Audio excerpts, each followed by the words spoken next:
What's up, fellow anomalies, and just before we begin the video, I want to say thank you all so much for nearly 600 subscribers at the time of recording.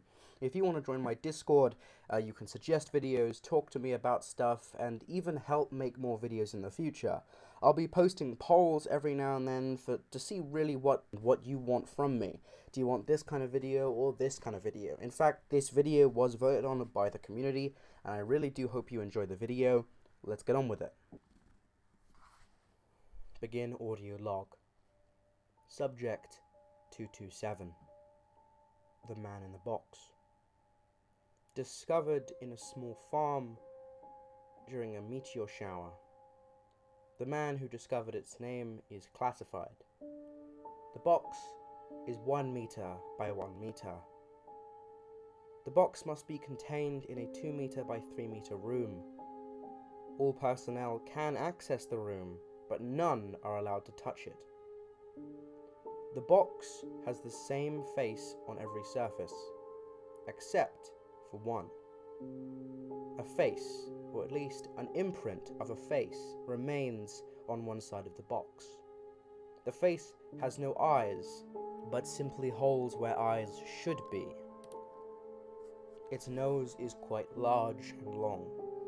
Its mouth cannot be opened. The box is a safe class. It does not harm anyone that can touch or approach it, but its anomalous features does not stop with the box being a box with a face. Depending on the person and when they were born, the box will seem different. They will be made out of a different material. It has been stated that people born in January and February will see and feel the box as concrete, while September and October will feel the box and feel it as a cube of water, even being able to put their hand through. This proves that the box is multidimensional, or at least multimental. The creature is incredibly strange. The way it communicates is very odd as well. It will write, but without moving. On a random surface near it, text will appear. The text can be any color and any font, but the most common font is Arial, and the most common color is white and black. The creature speaks of how it lives in an eternal hell, and how this is what the afterlife is like. It speaks to people psychokinetically, telling them that when they die, they will become the box. Several D-class have been murdered in front of the box, and all that happens is the box will smile. Now, Subject 227 says that it itself is the afterlife. It is the culmination of all creativity, and when you die, it's all sent to it. It calls itself a he, but under official catalogues, we have decided that it shall be non-gendered. Subject 227 yet again is classified as safe, but whether or not that is truly where we go when we die is unsure. It speaks of being able to respawn people, but requiring one sacrifice for one life. It also states that when it respawns people, they will respawn them in a different reality, completely the same to our own, but with the slight difference of that they are not dead. This obviously cannot be confirmed. No strange energy signals have been found inside of the box. It has no heartbeat, and it has no brain.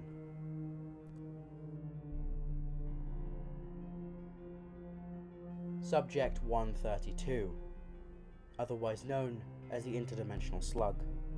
The creature was discovered somewhere in the middle of London, although the exact location is classified. The slug measures 6.5 meters in length and a 0.5 meter diameter. The creature's skin is heavily reinforced.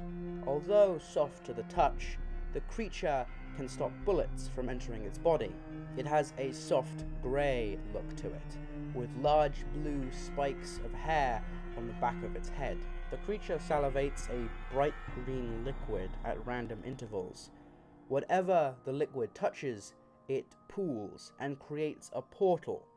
Several exploration missions have come through there, The portals lead to random dimensions, some not habitable, some with different physics and rules of nature, and some similar to our own.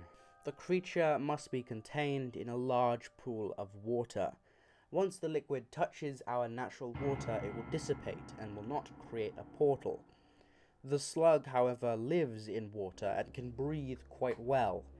It can attack and destroy its outside containment, so we've reinforced it with 7 layers of classified material.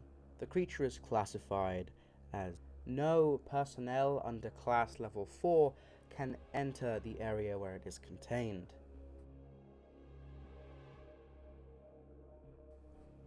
Subject 60.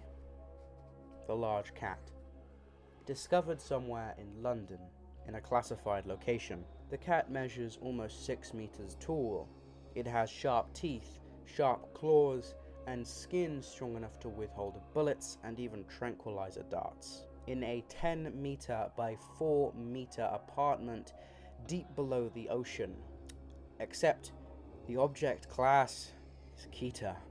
If a cat somewhere on the planet is killed by an anomaly, Subject 60 will begin getting aggravated, and afterwards, it will escape its containment one way or another. It will then follow, hunt down the anomaly, and attempt to kill it. We have used Subject 60 to attempt to kill multiple anomalies. However, it has not been able to successfully kill any anomaly besides Anomaly 61, which is a classified file. Subject 700. The Mask. Subject 700 was first discovered when a British man bought it from an American salesman. Once the man put it on, something happened. Tendrils of darkness would wrap around the subject that puts on Subject 700. They are then classified as Subject 701. Whoever puts on the mask is absorbed into a black void. The mask will then take over their body, but instead of being violent, the mask will simply sit there and wait for instructions. The mask will do anything that it physically and possibly can. It will kill without worry, it will save without worry. If a person is exposed to Subject 700 for over 48 hours, the body will begin to decompose, until, after 78 hours, the body will fully disappear, and the mask will return to normal. So far, we have no knowledge whatsoever of how to get rid of the mask. Once it has become Subject 700-1, there is no taking it off. The mask is cracked, but cannot be destroyed or damaged in any way. The mask is contained in a severely locked down part of the facility. Only personnel 5 and up can enter. Subject 02. The skeleton. Now, I must warn you, before you listen to this audio file, this creature may terrify you, for the main reason that it has not been contained. Subject 02 was discovered in the apartment of an old lady named Classified. She had died 2 days earlier, and police had gone to investigate. They found her dead, but in one of her closets lay a skeleton. The skeleton remained together, even though no adhesives, wires, or anything of the sort was discovered. The bones could also not be chipped or even damaged, and that is when the AVA Corporation, aka the small brother of the SCP Foundation, came swooping in to see what it was all about. After some testing, one Dr. Emmy decided to induce a large pulse of electricity into the creature. Once he did so, the creature became alive. Its eyes still dark, but it could move. At first, it could talk and was contained in a pretty loose containment area. It talked about monsters, its life below the surface, and how it needed to return, how it was a fusion of 2 brothers. But after 48 hours, the skeleton stopped talking. It simply stayed in the corner. The skeleton would speak in tongues, but for short periods of time, it would speak normally. During these normal speaking periods, it would state that what it was said before was a lie. After 4 days, the skeleton stopped moving, but it began to grow. At first, it was 10 centimeters, and then it was 20. By the end of the day, it was 4 meters in height. It did not speak and it did not respond. No physical damage or attempts to aggravate it functioned. In fear that it would keep growing, they placed it in a very large containment facility that was used as a warehouse. The skeleton kept growing. After 10 days, the skeleton was over 20 meters in height. A special containment place was created for it. It was 50 meters by 50 meters and would be able to contain it. Even if it kept growing, it should collapse itself, shouldn't it? Well, after a week, the skeleton outgrew its cage, and they decided to see what would occur. Unfortunately for them, and for us, it wasn't that simple. Incident 1. The skeleton was now 60 meters in height, and it broke. It broke the facility. It escaped and began to murder. It was not speaking. It was not reacting to any violence. It simply reached out and crushed anyone it could get a hold of. Luckily, an alpha team managed to capture it and place it back into an even bigger cell, hoping that in the time they had before it outgrew, that they should be able to create an even harder containment area to escape from. How wrong we were. Incident 10, the last incident on record. It was out now.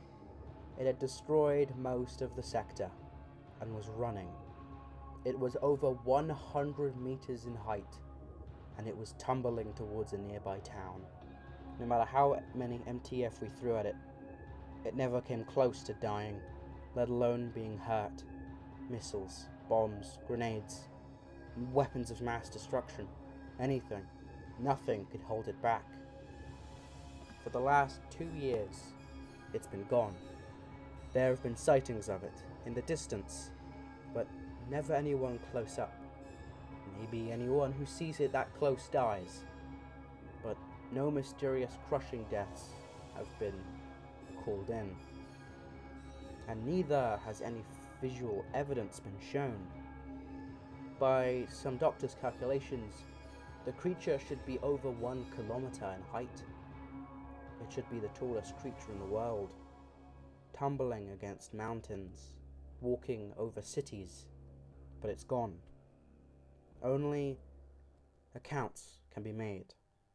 The mystery of the living skeleton is still unsolved, and we worry that if it ever comes back, we won't be able to stop it. Thank you so much for watching my video. If you did, please enjoy, subscribe. It doesn't affect your life, but it does affect mine, and it would really help me out. Join the Discord, become a part of the community, pog cham. Yes, make sure to subscribe, watch my pilot, do all kinds of crazy stuff. Hope you guys enjoyed the video. See you.